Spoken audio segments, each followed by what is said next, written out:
every ism, every ideology, every worldview has its own presuppositions, has its own assumptions. Those assumptions can either be grounded rationally and they're coherent, or they're irrational and they're not coherent. And I'm of the view that every single ism and ideology on the face of this earth has assumptions that cannot be grounded rationally, and they're incoherent.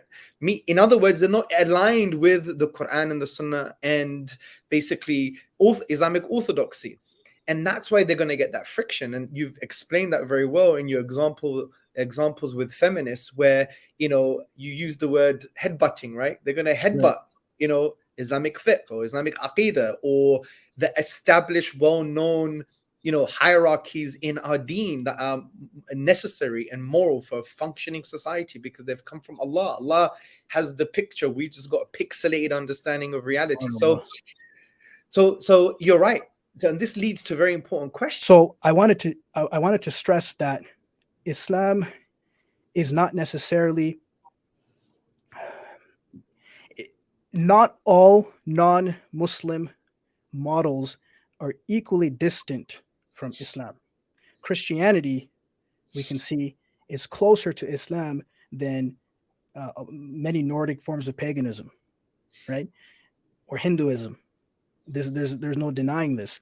Both are kufr, but we can see that there are certain truth claims in Christianity that can be more linearly corrected by Islam than, say, Hinduism or other forms of paganism that involve certain types of subversions or distortions that are far more convoluted, far more inverted. It's like upside down, inside out, polytheism itself, right? Yes, which is interesting because there is a instance in prophetic history, right? And the Byzantines, right? Yes, the Byzantines were fighting the Persians, and the Sahaba wanted the Byzantines to win, and the Prophet made dua, right? Which really, you have a prophetic evidence from the Prophet sallallahu alaihi wasallam with regards to what you're saying. Like, not all is the same from that perspective, in terms of how far they are away from Islam. So that's very interesting. So are you now trying to say something like, is our red pill and feminism, two sides of the same coin, or is one coin more aligned with the Islamic perspective? I'm saying that there are aspects of red pill that are the same side of the coin as feminism. For example, do as you want, which is a liberal mindset, freedom. But there are other aspects of it that are far closer to the Islamic ethos when it comes to understanding the nature of gender itself, or intersexual dynamics. And that's not something red pill even has a monopoly over, because you've had various sciences within psychology, in neuroscience, biology, maybe, yeah, right, in so many different sciences, anthropology as well. A good book is by Dr. David Gilmour called Manhood in the Making, where he analyzes these patterns cross-culturally and across time. And you find that there are a lot of agreements between the more nuanced red pill thinkers when it comes to intersexual dynamics, like how does attraction work, and what others have found independently, and then what we find in our source texts by various scholars. Like, for example, if the masses were to read Imam al-Ghazali rahimahullah's Adab al-Nikah, his book, I think it's correctly translated as The Proper Conduct of Marriage, you'll find statements in that book, amongst many others, that people would be like, oh, this sounds kind of red pill, or this sounds red pill. I think I read that book. I read that book when maybe the first few years when I became Muslim, and I was like, whoa. Yeah. Whoa. Right. Absolutely. So it goes to show that a lot of the times when people have an issue with red pill, it's not the stuff that I've pointed out that are problematic, such as a culture of fahisha, not being grounded in a consistent set of principles, being contradictory by encouraging problems that feminists themselves complain about, acting out in liberal ways. It's because of things that they would have problems with when it comes to many of our own scholars' views throughout history.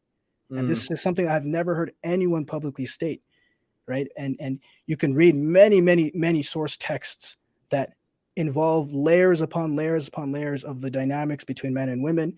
And you will find that most of the modern Muslims today, including numerous imams and so-called ustadas and sheikhs, anyone who's a celebrity speaker, right, they would be triggered by, or they would feel ashamed of and be unable to publicly defend. That's a problem, right? And Huge so problem. it's a So huge problem. so what's more problematic for the Muslims today? Like, what's more of a threat? Is it feminism or red pill? I would say undeniably it is feminism. Undeniably, I agree with that. I would agree with right? that, especially what we've discussed so far, Right. because Yeah, go ahead. feminism is the cause of what's destroying, Muslim family, the necessary moral hierarchies. Red pill is a reaction to the problem, right? Right. So we need to go straight to the problem itself, which is feminism, in all of its waves, if you like. Okay, so I want to add one more point to that to hit that point home. You didn't have Andrew Tate being invited to the Reviving the Islamic Spirit Convention to talk about patriarchy, but you did have Linda Sarsour invited in 2016, and she publicly states in front of numerous students of knowledge and imams, quote, the Prophet Muhammad, peace be upon him, was a feminist, end quote, and statements like, quote, he would support BLM, end quote, Black Lives Matter, as a movement, which was founded by lesbians and had an LGBTQ agenda. So when people tell me that they're equal problems, they're either being dishonest or they're talking way out of their lanes, because you don't have. I mean, what that person said is just a sign of jahiliyyah, like total, utter ignorance. To give someone like that platform is they need to do tawbah. They need to repent to Allah subhanahu wa ta'ala. They need to do a lot of istighfar, a lot of asking of forgiveness. And with all respect, that person should never be given platform in any Muslim space ever. Like, ever. Just by virtue of those statements.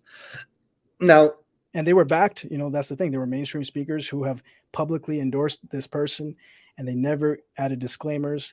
And I think they've moved away now from that. There's been I think she's rejected them now. yeah, that's happened.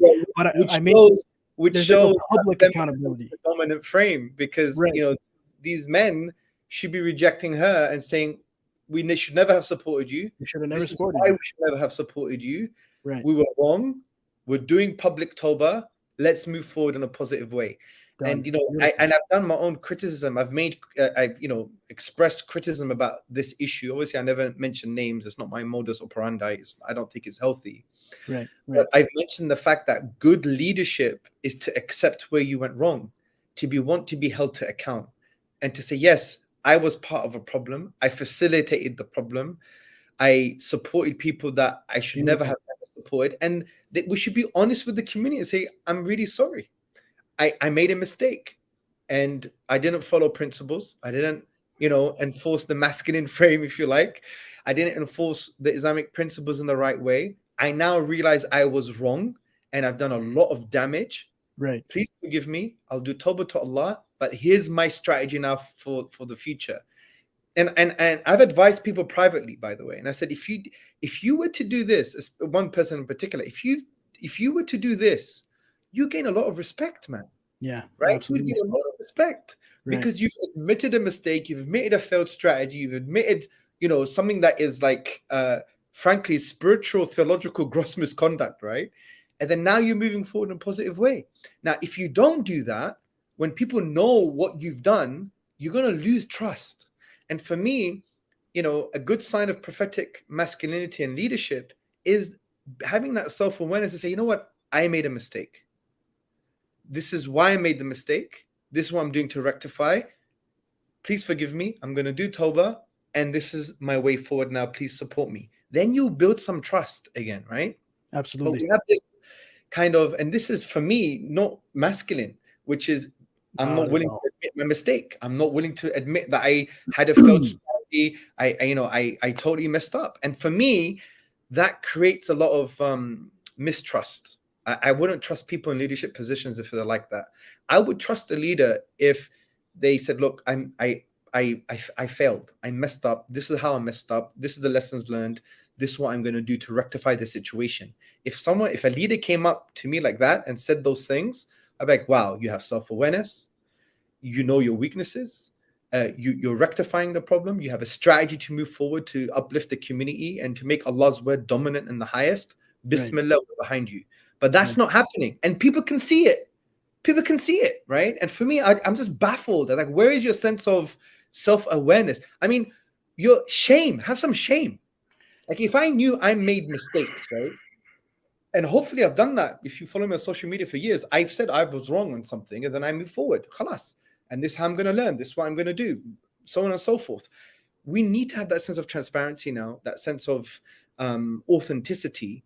Because to pretend that you've never done any mistake, it was all ijtihadi, we had a certain context and nuance, you become extremely inconsistent because you don't apply the same principles to other people that you attack as well, right? Right, absolutely. So, anyway, sorry for that little rant. No. I really appreciate everything you said, and I read your tweet where you were offering criticisms, constructive criticisms for the navigating differences statement, and everything you said there was beautiful. And what you said now about accountability is directly connected to masculinity. Well, I just want to clarify something. I didn't really attack the navigating differences document in detail. Right. I really wanted to. It was more not an attack. It was more of a constructive criticism on the kind of strategic and political environment Right, the context around it. Because it's so important. If you can't see it in isolation, yeah. Absolutely, that's true. Where we've come from, what mistakes we have made, to pretend now that we were not part of the problem and now we're providing a solution when people know we were part of the problem or they were part of the problem. Right. And now you move forward this thing as if now you're solving a massive problem that you had nothing to do with all due respect, just lacks leadership. Leadership. Absolutely. Now, I don't want to hate. I believe good things are happening now. Inshallah. I don't know too much of the details, and I'm always behind people who want to do great work, and people see that on different sides of the theological and political spectrum. Right. It's good, it's in line with the deen. I'm right behind you.